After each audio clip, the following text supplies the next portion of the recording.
Bienvenidos nuevamente a su programa estelar Hablemos de la Biblia, que en estos días de incertidumbre proclama al mundo un mensaje de paz, de seguridad y de amor. Gracias por abrir la puerta de su corazón para que puedas recibir esta hermosa enseñanza. Un pensamiento inspirador dice así: hace casi 2000 años, las sombras del monte Calvario se iluminaron por un rayo glorioso que jamás podrá disiparse, el del inmenso amor de Jesús por la humanidad caída. Antes de nuestro estudio, vamos a orar. Padre nuestro que estás en el cielo, es con gratitud en el corazón que venimos delante de ti para pedir la iluminación del Santo Espíritu. Ayuda, Señor, a cada amigo oyente, a cada persona que está pendiente de nuestra transmisión. Que el Espíritu Santo nos ayude para interpretar y que nuestro corazón pueda ser un terreno fértil para recepcionar tu palabra. En el nombre de Jesús, amén. Nuestro estudio para hoy, el Cántico de Moisés y del Cordero. El remanente final entonará el cántico de Moisés y del Cordero. La pregunta clave es esta: ¿qué tiene que ver Moisés con la liberación final del pueblo de Dios? La respuesta es que la experiencia de Moisés e Israel y su éxodo de Egipto tipifica una liberación mayor del pueblo de Dios por el Cordero al final de la historia. Apocalipsis 15, 2 y 3. Vi también como un mar de vidrio mezclado con fuego, y a los que habían alcanzado la victoria sobre la bestia y su imagen, y su marca y el número de su nombre, en pie sobre el mar de vidrio con las arpas de Dios. Y cantan el cántico de Moisés, siervo de Dios, y el cántico del Cordero, diciendo: grandes y maravillosas son tus obras, Señor Dios Todopoderoso. Justos y verdaderos son tus caminos, Rey de los santos. Veremos un principio fundamental en nuestro estudio de hoy. En la historia del Antiguo Testamento, el Israel literal estaba cautivo en Egipto literal, sirviendo a un rey literal. Dios levantó a un personaje literal, Moisés, para dirigir al Israel literal en su escape de la esclavitud literal. El Israel literal estaba encerrado literalmente a orillas del Mar Rojo. Las aguas literales fueron divididas o secadas para preparar un camino literal para la liberación del pueblo de Dios. El Israel literal luego fue llevado al monte de la heredad literal. Este panorama se repetirá al final de la historia, pero con el Israel espiritual y global. Al final de la historia, el gran dragón, Satanás, será el enemigo del pueblo de Dios. Iremos al libro de Apocalipsis, capítulo 12 y versículo número 17. Y ahí está más claramente expresado. Entonces el dragón se llenó de ira contra la mujer y se fue a hacer guerra contra el resto de la descendencia de ella, los que guardan los mandamientos de Dios y tienen el testimonio de Jesucristo. En la historia literal del Éxodo, el enemigo literal, conocido como el gran dragón, era el faraón, el monarca de Egipto, un rey literal. En la contienda final, en la controversia final entre el bien y el mal, el gran dragón, la serpiente antigua que se llama Diablo y Satanás, obviamente atacará al pueblo de Dios. Satanás tratará de atacar al pueblo de Dios. Tendrá un odio exacerbado, pero no contra todos los que dicen que siguen al Cordero, sino expresamente contra los que guardan los mandamientos de Dios y tienen el testimonio de Jesucristo. Sin embargo, la palabra de Dios es clara cuando menciona que a pesar de los ataques incesantes del enemigo, Dios pondrá las palabras en sus hijos fieles por la intervención del Santo Espíritu, la tercera persona de la divinidad. Vamos al libro de San Lucas, capítulo 21, versículos 12 al 15. Es hermoso cómo Dios pondrá las palabras en la boca de sus siervos para hablar ante reyes y gobernantes. Leamos. Pero antes de todas estas cosas, os echarán mano y os perseguirán, y os entregarán a las sinagogas y a las cárceles, y seréis llevados ante reyes y ante gobernadores por causa de mi nombre. Y esto os será ocasión para dar testimonio. Proponed en vuestros corazones no pensar antes cómo habéis de responder en vuestra defensa, porque yo os daré palabra y sabiduría, la cual no podrán resistir ni contradecir todos los que se opongan. Qué maravillosa promesa. Dice el Señor, no os preocupéis por lo que tengáis que hablar. Yo pondré mis palabras en tu boca.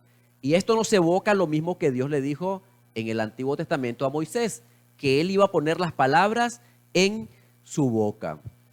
Pero es obvio que es la tercera persona de la divinidad, el Espíritu Santo, quien dará las palabras al pueblo de Dios. Vamos al Evangelio de San Marcos, el capítulo 13 y el versículo número 8.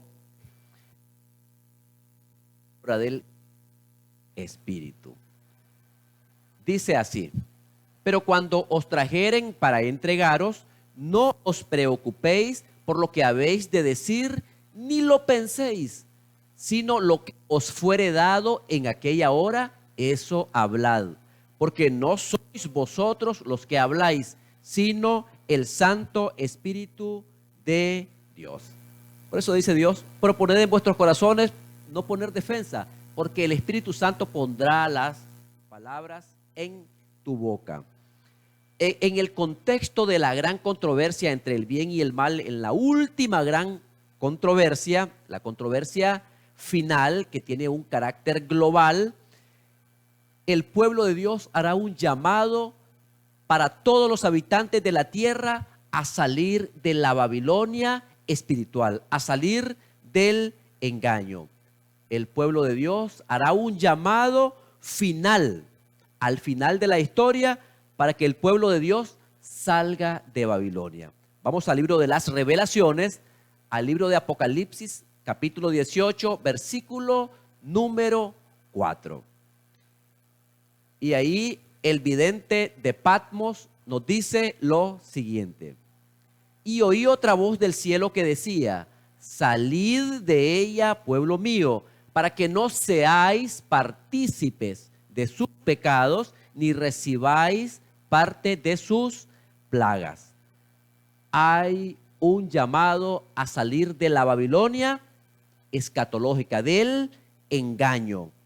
Sin embargo, habrá un fuerte clamor, habrá un último mensaje de amonestación al mundo, donde se pondrá de relieve que los juicios de Dios están prontos para caer, que las plagas están prontas a derramarse sin mezcla, sin un ápice de misericordia.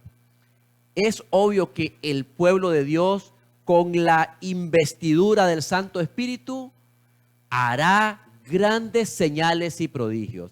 Ya Dios lo había dicho, grandes señales y prodigios seguirán a los que creen. Obviamente la historia de Moisés se repetirá, pero a una escala global.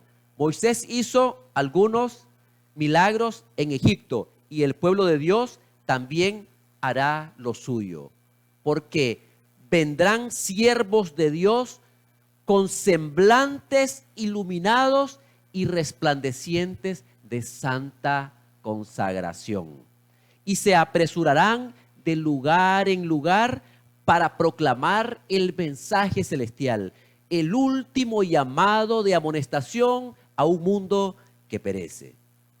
Tú y yo somos ese Elías del tiempo del fin, que somos llamados a preparar a un pueblo para la venida de Cristo en gloria y majestad.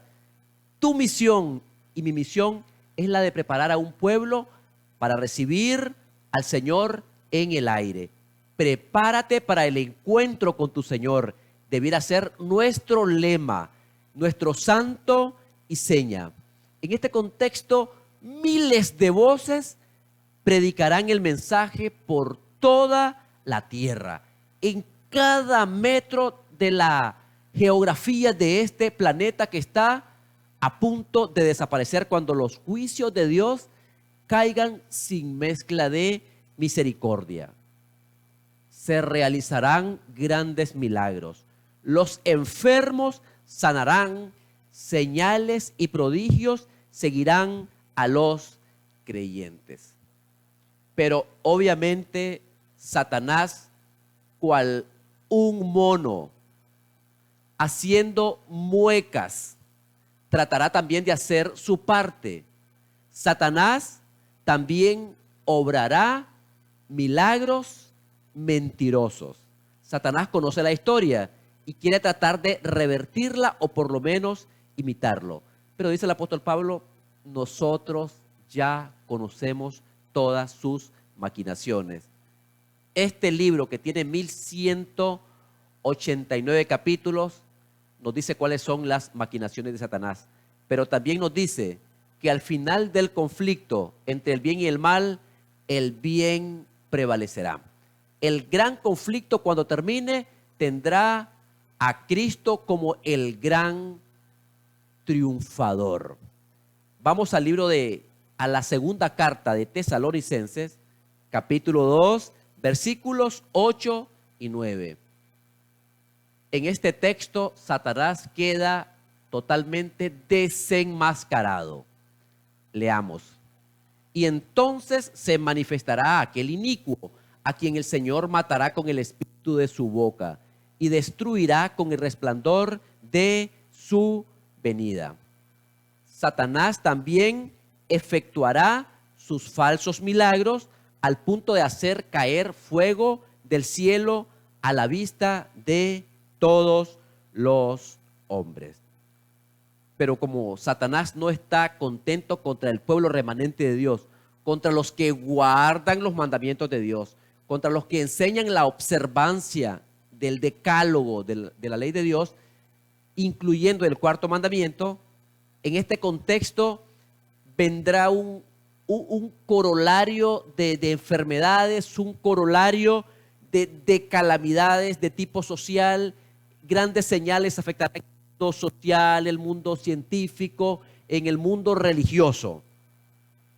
Y ya Jesús lo había predicho. Vamos a San Mateo, capítulo 24, versículos 6 al 8. Habrá grandes calamidades previas a la venida de Jesús. Y oiréis de guerras y rumores de guerras. Mirad que no os turbéis, porque es necesario que todo esto acontezca, pero aún no es el fin. Porque se levantará nación contra nación y reino contra reino, y habrá pestes y hambres y terremotos en diferentes lugares. Y todo esto será principio de dolores. Entonces, la Biblia nos advierte de grandes calamidades sociales y naturales. Según una cifra que circula de un libro bastante creíble, nos dice que en los últimos 2500 años de historia de este mundo, apenas han habido en este planeta unos 165 años de relativa paz. Es decir, nuestro planeta siempre ha estado en conmoción, en luchas intestinas y en luchas de nación contra nación. Pero es interesante, mis hermanos, que cuando hay una calamidad o cuando hay un desastre o cuando Dios quiere probarnos, porque Dios en su soberanía y en su misericordia, en su presciencia, Dios conoce lo mejor para cada uno de nosotros.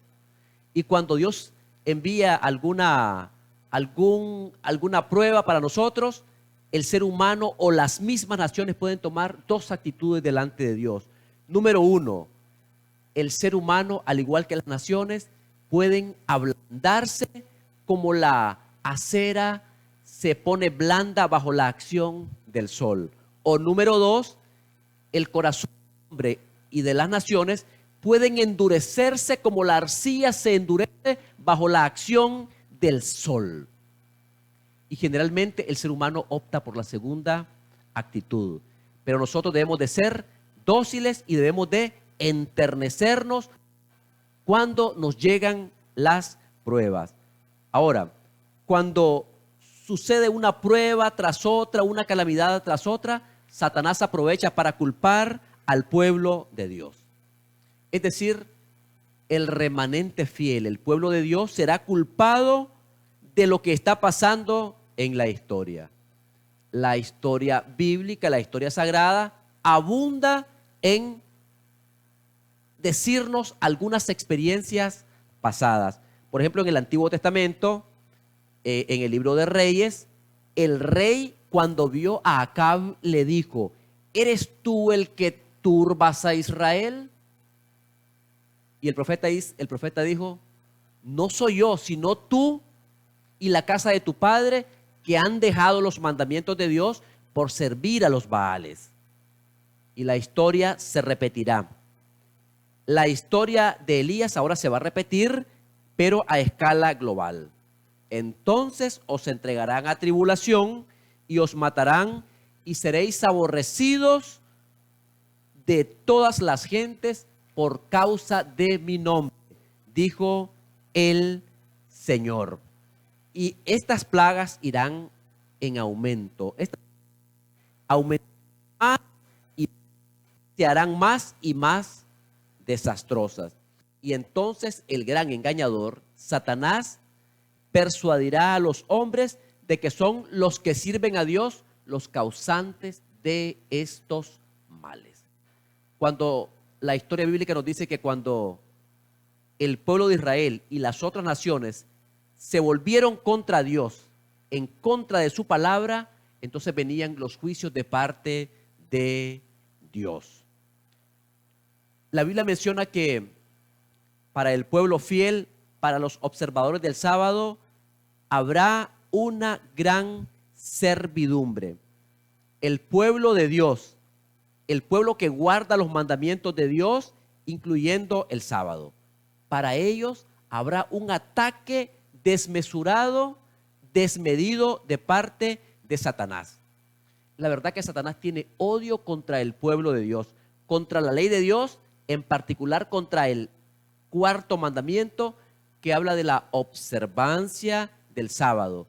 Mandamiento que aparece desde el principio, desde la creación, como un monumento conmemorativo de la creación.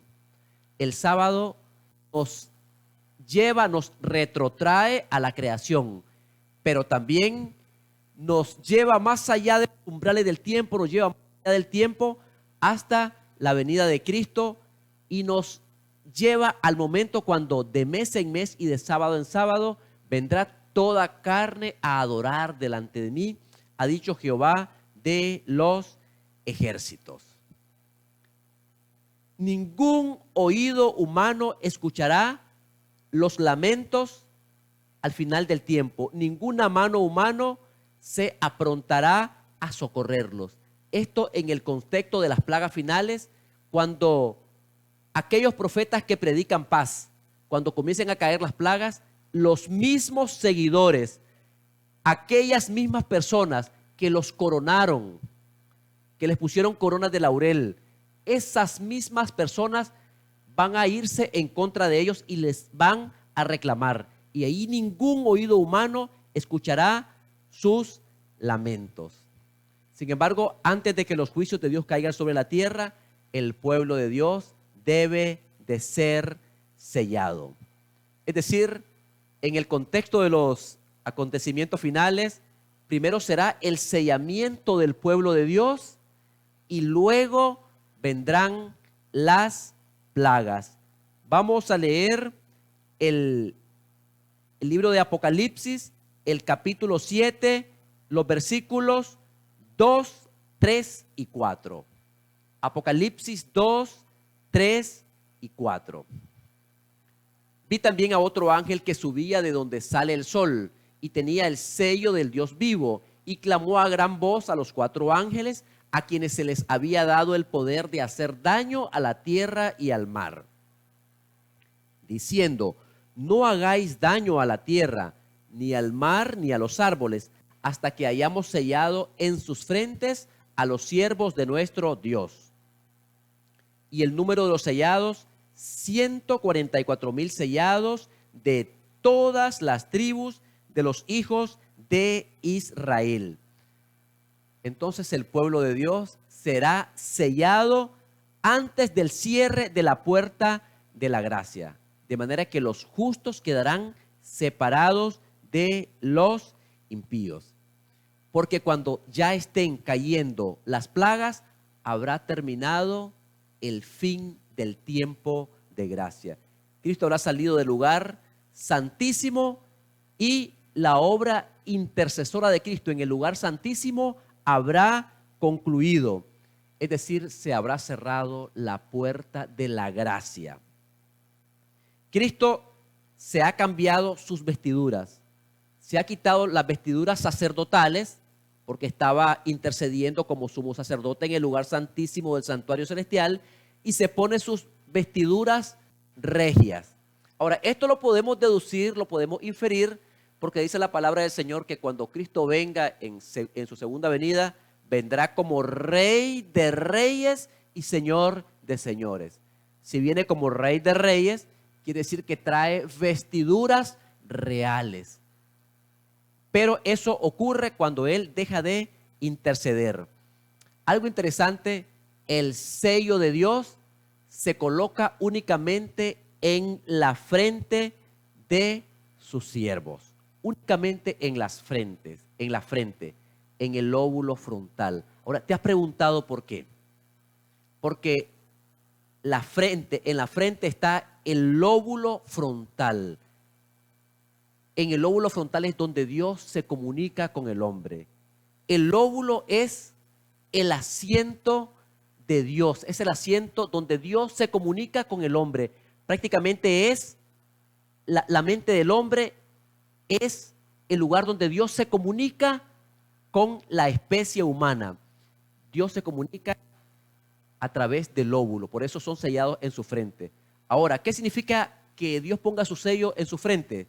Que hay un convencimiento total de los hijos de Dios, porque estos siguen al Cordero por donde quiera que Él va. Los que triunfen en la gran controversia final siguen al Cordero donde quiera que Él va. Los siguen en el Calvario, los siguen en el Getsemaní, los siguen en la tumba y finalmente se levantarán también con Cristo, gloriosos con un cuerpo glorificado. Siguen al Cordero donde quiera que van. ¿Tú estás siguiendo al Cordero? Cristo sufrió muchos vejámenes, muchas pruebas. ¿Tú estás siguiendo al Cordero? En tu obra de discipulado, ¿estás siguiendo al Cordero por donde quiera que Él va? Sin embargo, la marca de la bestia es puesta en 2 lugares, o en la mano derecha o en la frente. Hay que hacer esa diferencia. En un momento, Dios cerrará la puerta de la gracia. La puerta de la gracia se cerrará cuando Dios oculte su rostro. En el Antiguo Testamento se menciona que esconder el rostro es una señal del abandono de Dios. Ya David lo había dicho, no escondas de mí tu rostro, no escondas tu rostro de mí. Pero llegará un momento cuando el cierre de la gracia será una realidad. Y en ese contexto, el que es injusto sea injusto todavía. Y el que es inmundo sea inmundo todavía. Y el que es justo practique la justicia todavía. Y el que es santo, santifíquese todavía. La palabra del Señor nos dice que su palabra es como una lámpara a mis pies. Lámpara es a mis pies tu palabra y lumbrera a mi camino. Así como una nube iba guiando al pueblo de Israel en su éxodo hasta el cruce del Mar Rojo, también la palabra de Dios debe ser esa guía infalible. Ha de ser esa lumbrera que guíe nuestros pasos. Porque hay una gran similitud entre nuestra historia y la historia de los hijos de Israel. Los egipcios que no respetaban a Jehová acamparon cerca de Israel. Sin embargo, lo que para los israelitas era una hermosa luz, un gran raudal de luz, para las huestes del faraón era simplemente tinieblas. Es decir, tinieblas para los egipcios, pero alumbraba a Israel de noches. Entonces la Biblia, la palabra de Dios, ha de ser nuestra lámpara que nos ilumine. Vimos en el éxodo literal del pueblo de Israel que las aguas cuando estaban reunidas eran una amenaza real para el pueblo de Dios. Esto es un simbolismo. Las aguas que viste donde la ramera se sienta son muchedumbres, naciones y pueblos que se levantan contra Dios. En este contexto quiere decir que todos los reyes de la tierra, todas las naciones de la tierra están airadas contra el pueblo de Dios. Así como los príncipes y los reyes se han unido contra el ungido de Jehová, así también las aguas que inundan el planeta serán enemigas del pueblo de Dios. He aquí, por tanto, que el Señor hace subir sobre ellos aguas de ríos impetuosas y muchas aguas, muchos pueblos atacando al pueblo de Dios. Esto es al rey de Asiria con todo su poder, el cual subirá sobre todos sus ríos y pasará sobre todas sus riberas, y pasando hasta Judá, inundará y pasará, y llegará hasta la garganta, y extendiendo sus alas, llenará la anchura de tu tierra, oh Emanuel. Aquí hace una referencia al reino de Israel cuando estaba siendo invadido por los asirios. Eran como una gran tempestad, aguas impetuosas que llegaban hasta la garganta.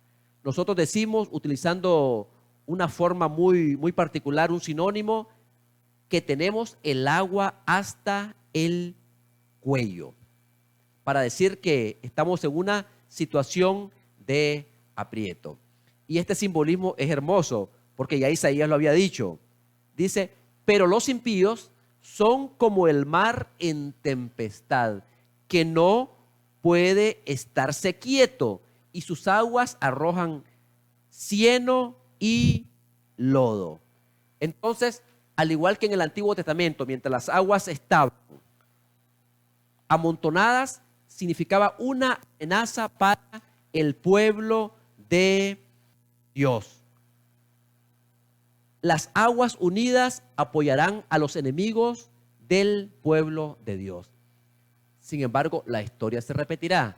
Podéis recordar que en el Antiguo Testamento, cuando Moisés tocó el Mar Rojo con la vara, por mandato divino, por mandato expreso de la voz de Dios, las aguas del Mar Rojo se dividieron. Eso también sucederá al final, pero con la Babilonia antitípica, la Babilonia escatológica del fin del tiempo. Vamos al libro de las Revelaciones, al libro de Apocalipsis, capítulo 16, versículos 13 y 14. Y vi salir de la boca del dragón y de la boca de la bestia y de la boca del falso profeta 3 espíritus inmundos a manera de ranas, pues son espíritus de demonios que hacen señales y van a los reyes de la tierra en todo el mundo para reunirlos a la batalla de aquel gran día del Dios Todopoderoso. Según el vidente de Patmos, según Juan, no habrá escapatoria para el pueblo de Dios. Pero cuando aparentemente el pueblo de Israel, el pueblo de Dios se encuentra encerrado, aparece la figura del gran libertador. Es el momento cuando Dios actúa a favor de su pueblo. Pero como están sucediendo grandes calamidades, grandes desastres, habrá un decreto de muerte, porque los seguidores de Dios serán acusados como los causantes de todas estas plagas. Jesús lo había dicho con anterioridad. Mas seréis entregados aún por vuestros padres y hermanos y parientes y amigos, y matarán a algunos de vosotros. Y Apocalipsis lo dijo. Y se le permitió infundir aliento a la imagen de la bestia para que la imagen hablase e hiciese matar a todo el que no la adorase. Es decir, habrá un decreto de muerte. Aparejado a este decreto de muerte, es obvio que el pueblo de Dios pasará por una inmensa angustia mental. El pueblo de Dios tendrá un gran momento de angustia semejante a la angustia de Jacob en el Antiguo Testamento. Un gran tiempo de angustia sigue para el remanente fiel de Dios, los que guardan los mandamientos de Dios y tienen el testimonio de Jesucristo. ¿Cuál es? Se ha proclamado un decreto de muerte para ellos. Pero hay una promesa. Vamos al libro de Daniel, en el Antiguo Testamento, el capítulo 12 y el versículo 1. El Dios del cielo se levantará para defender a su pueblo. Leamos. En aquel tiempo se levantará Miguel, el gran príncipe que está de parte de los hijos de tu pueblo, y será tiempo de angustia, cual nunca fue desde que hubo gente hasta entonces. Pero en aquel tiempo será libertado tu pueblo, todos los que se hallen escritos en el libro. Es decir, habrá una gran tribulación para el pueblo de Dios. Una escritora inspirada dice que cuando los que honran la ley de Dios hayan sido privados de la protección de las leyes humanas, de los derechos humanos, empezará en varios países un movimiento simultáneo para destruirlos. Aquí se habla que el pueblo de Dios quedará en indefensión, pues quedarán privados de las leyes humanas, sin derechos.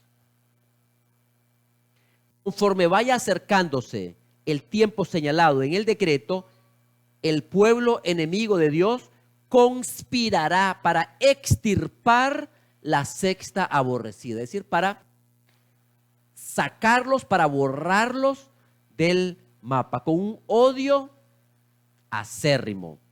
Se convendrá en dar una noche el golpe decisivo que reducirá completamente al silencio la voz disidente y reprensora.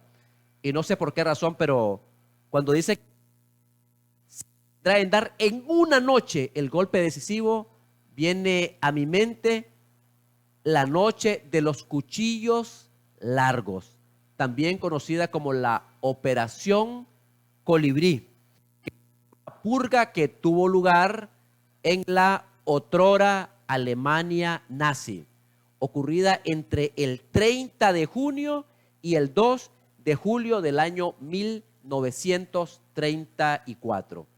Apenas un año después que Adolf Hitler, el Führer, haya sido nombrado como Reichskanzler o canciller de Alemania.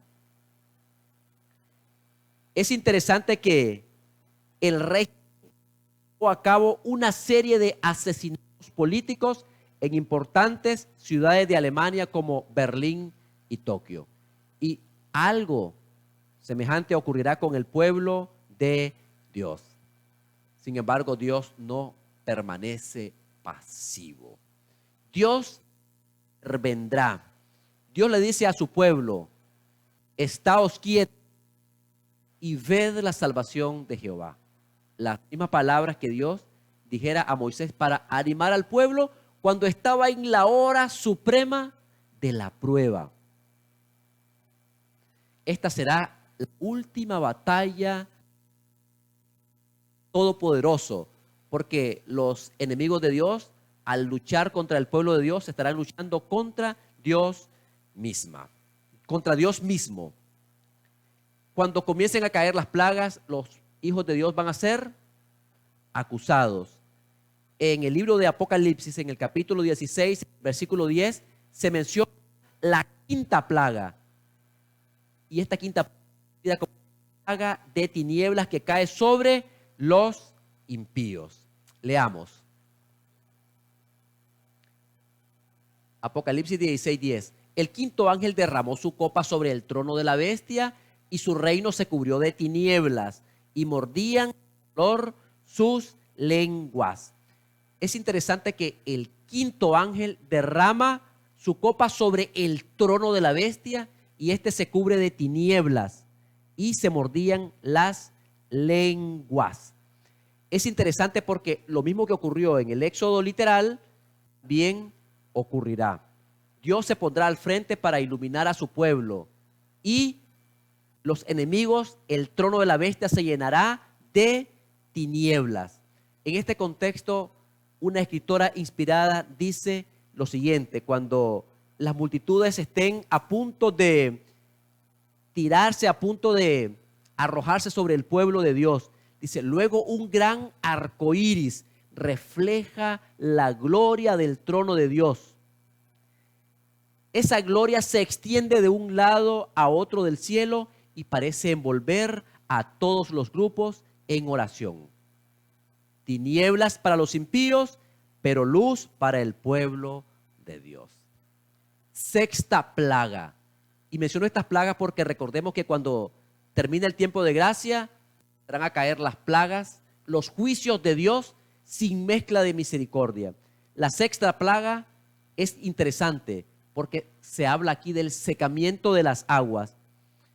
En el Antiguo Testamento, la Babilonia literal estaba sentada sobre muchas aguas y estas eran su parte. En medio de la ciudad de Babilonia daba su caudal el río Éufrates y eso era un gran baluarte. La que moras entre muchas aguas, rica en tesoro, ha venido tu fin, la medida de tu codicia. Ya lo había dicho Jeremías. Ahora, es importante que en el contexto de la sexta plaga, las aguas del Éufrates se secarán para preparar el camino para los reyes que vienen de donde se levanta el sol. Hemos dicho que mientras las aguas están amontonadas, es una amenaza para el pueblo de Dios. Los reyes de la tierra, los príncipes de la tierra conspiran contra el pueblo de Dios. Pero en su momento, esas aguas se van a secar para preparar el camino para los reyes que vienen de donde sale el sol. Ese camino en seco sirvió como una senda para que el pueblo de Israel pudiera transitar en lo seco en medio del mar. Vamos a Apocalipsis 16, el versículo número 12. Allí el vidente de Patmos nos dice lo siguiente: el sexto ángel derramó su copa sobre el gran río Éufrates, y el agua de este se secó para que estuviese preparado el camino a los reyes del oriente. Hemos dicho que la Babilonia del tiempo del fin tendrá una relación ilícita con los reyes de la tierra. Estarán cometiendo una relación espiritual de adulterio con los reyes de la tierra. Y los 10 cuernos que viste en la bestia, estos que en un momento apoyaron o están apoyando a la Babilonia escatológica, en un momento estos aborrecerán a la ramera y la dejarán desolada y desnuda, y devorarán sus carnes y la quemarán con fuego. Es decir, ¿cómo ocurre este secamiento en el último conflicto entre el bien y el mal? Cuando las aguas del río Éufrates se sequen, es decir, cuando los reyes de la tierra retiren su apoyo a la bestia y la dejarán desolada y desnuda, y devorarán sus carnes y la quemarán con fuego. Es decir, la enemiga del pueblo de Dios, la trilogía de Babilonia, será totalmente dividida. Dice la Biblia, y la ciudad, la gran ciudad, fue dividida en 3 partes. Nosotros conocemos que las 3 partes de la Babilonia son el dragón, la bestia y el falso profeta. Es decir, habrá un secamiento literal, un secamiento espiritual en el fin del conflicto entre el bien y el mal. Dice la sierva del Señor, la señora White: las multitudes encolerizadas se sienten contenidas en el acto. Sus gritos de burla expiran en sus labios. Con terribles presentimientos contemplan el símbolo de la alianza y ansían ser amparadas de su deslumbradora claridad. La gente en este punto ya habrán advertido que fueron engañados. Se comienzan a acusar unos a otros de haberse arrastrado mutuamente hacia la condenación inexorable. Y mis hermanos, nosotros, tú y yo, somos llamados a dar a conocer al mundo las verdades bíblicas para este tiempo. Esas verdades que no están disponibles en otras denominaciones de fe. La ley de Dios, la vigencia de la ley de Dios, la perpetuidad de la ley de Dios, los dones espirituales, el don profético dado a la iglesia remanente, la no inmortalidad del alma, el mensaje de la reforma pro salud y muchas doctrinas que son como grandes hitos, como grandes pilares. Estamos a tiempo de anunciar al mundo esas grandes verdades esenciales que la palabra de Dios ha dado al remanente para preparar un pueblo para su venida. En un momento todos se comenzarán a acusar, y precisamente aquellas mismas manos que los coronaron con laureles se levantarán para aniquilarlos, para destruirlos. Las espadas que debían servir para destruir al pueblo de Dios se envían a matar a sus enemigos. En ese sentido se dará el secamiento del río Éufrates. Habrá un secamiento y la gran ciudad, la Babilonia espiritual, se vendrá a pique. Así como en el Antiguo Testamento la vara de Moisés trajo juicios severos, 10 plagas al faraón de Egipto, también la vara representa el juicio de Dios. y herirá la tierra con la vara de su boca y con el espíritu de sus labios matará al impío. En Apocalipsis 19:15 se menciona a una espada que sale de la boca de Jesús para destruir a los impíos. Hemos dicho que la vara representa los juicios de Dios. Leamos Apocalipsis 19:15. Apocalipsis 19, versículo 15. Nos dice de la siguiente manera: de su boca sale una espada aguda para herir con ella a las naciones, y él las regirá con vara de hierro, y él pisa el lagar del vino del furor y de la ira del Dios Todopoderoso. Dice la palabra del Señor que una espada sale de la boca de Jesús para destruir a los impíos. Dios intervendrá a favor de su pueblo. Dios defenderá a su pueblo. Los enemigos de Dios pelearán contra el Cordero. Pelearán contra el pueblo de Dios. Pelearán contra el Cordero y el Cordero los vencerá. Porque Él es señores y Rey de reyes, y los que están con Él son llamados y elegidos y fieles. Podéis recordar la historia del Éxodo, cuando Moisés volvió a tocar el Mar Rojo con su vara y las aguas nuevamente volvieron a reunirse. Todos los enemigos de Dios quedaron sepultados en el Mar Rojo. Dice la palabra del Señor, y no quedó de ellos uno. Todos los enemigos fueron totalmente exterminados. La última plaga, la séptima plaga, habla de fenómenos en la naturaleza. Habrán truenos, relámpagos, terremoto, precipitación torrencial, es decir, habrán grandes elementos en la naturaleza. Vamos a ir al libro de Apocalipsis, capítulo 16, versículos 17 al 21. Apocalipsis 16, 17 al 21. El séptimo ángel derramó su copa por el aire, y salió una gran voz del templo del cielo, del trono, diciendo: hecho está. Versículo 18. Entonces hubo relámpagos y voces y truenos y un gran temblor de tierra, un terremoto tan grande cual no lo hubo jamás desde que los hombres han estado sobre la tierra.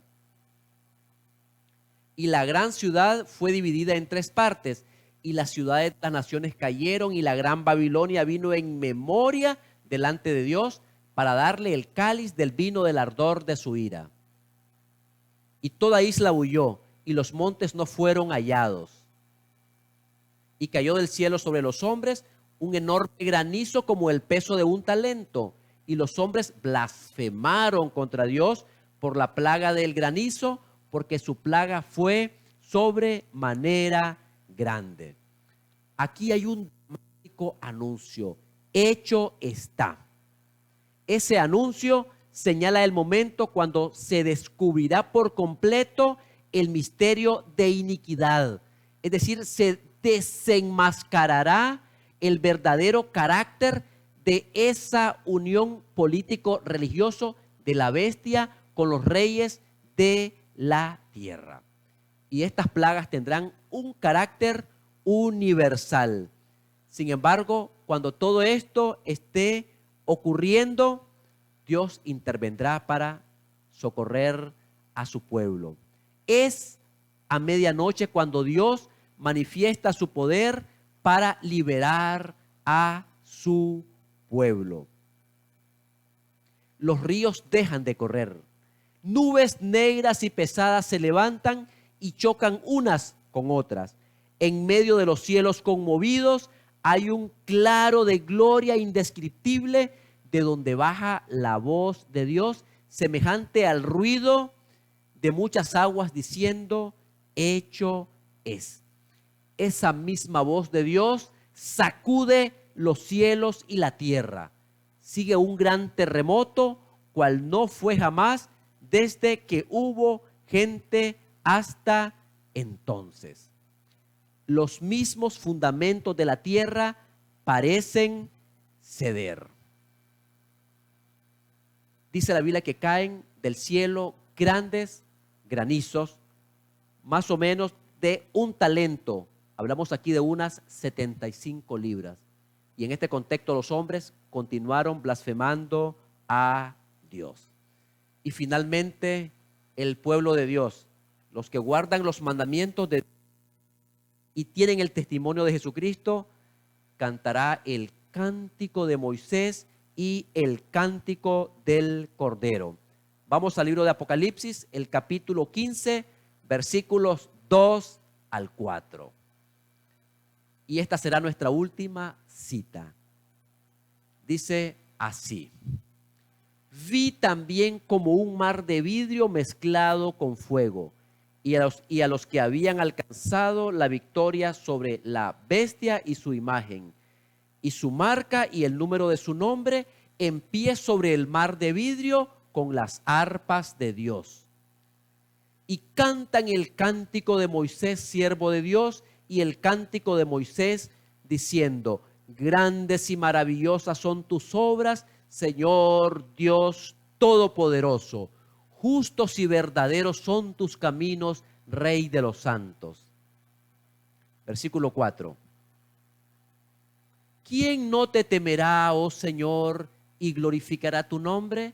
Pues solo tú eres santo, por lo cual todas las naciones vendrán y te adorarán, porque tus juicios se han manifestado. El cántico de Moisés a orillas del Mar Rojo siempre ha proporcionado a la iglesia de Dios un modelo de alabanza todos los conflictos del pueblo de Dios con los poderes de Satanás. Finalmente, el canto de Moisés será cantado otra vez con el himno del Cordero, con los héroes de la fe que están sobre el mar de vidrio, vencedores de la bestia y de su imagen. Estos son los que han alcanzado la victoria por la sangre del Cordero.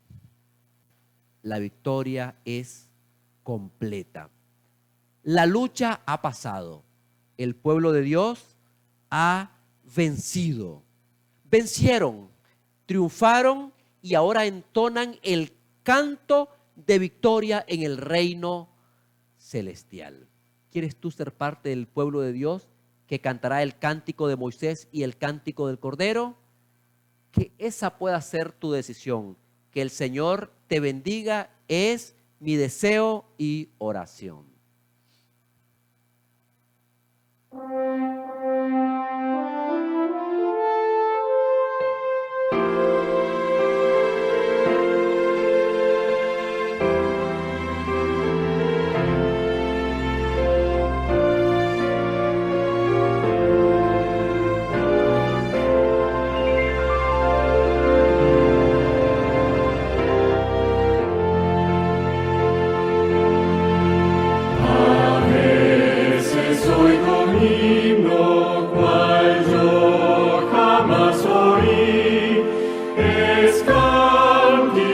Divino igual no conocí, es tanta melodía que expresa tierno amor, es célica armonía que exalta al Creador. Oh, música divina, oh, eco de la bella, feliz Jerusalén. Qué dulce paz yo gozo, oyendo un canto tal, el mundo tenebroso olvido y todo mal, mas tú de las